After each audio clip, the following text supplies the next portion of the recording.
విలక్షణమైన వేషధారణతో హరిదాసుల అవతారం ఎత్తినటువంటి జానపదులు సంక్రాంతి రోజుల్లో మన వీధుల్లో కనిపిస్తూ ఉంటారు.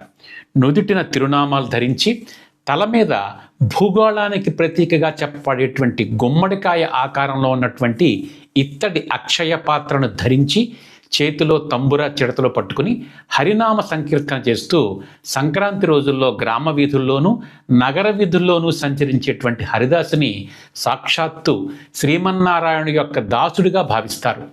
నారదుణ్ణి మొదటి హరిదాసు అంటారు. ధనుర్మాసంలో మనకు దర్శనమిచ్చేటువంటి హరిదాసులు ఎంతో నియమబద్ధంగా జీవితాన్ని గడుపుతారు. చీకటి పడే వేళ వరకు ధనిక పేద అనేటువంటి తేడా లేకుండా అందరి ఇళ్ల ముందుకు వచ్చి వీళ్ళు హరినామ సంకీర్తన చేస్తారు. బియ్యంతో సహా స్వయం పాకానికి కావలసినటువంటి దినుసులన్నిటినీ స్వీకరిస్తారు. రాత్రి ఇంటికి వెళ్ళాక మాత్రమే ఆ హరిదాసు తల మీద ఉన్నటువంటి అక్షయ పాత్రని అతని భార్య దించి ఆ దినుసులతోటి ప్రసాదం వండి పెడుతుంది.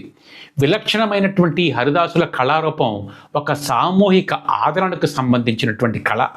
ఈ హరిదాసులను పోషించడం వెనకాల ఒక ఆంతర్యం ఉంది. మన ఇంటి ముందుకు వచ్చినటువంటి హరిదాసుని ఒట్టి చేతులతో తిప్పి పంపడం అరిష్టము అని చెప్తారు పెద్దలు. మనకున్న దానిలో వీలైనంత పంచుకోవడం ద్వారా మన పుణ్యాన్ని పెంచుకునేందుకు ఇది ఒక మంచి అవకాశంగా భావించి హరిదాసుల్ని ఆదరిద్దాం.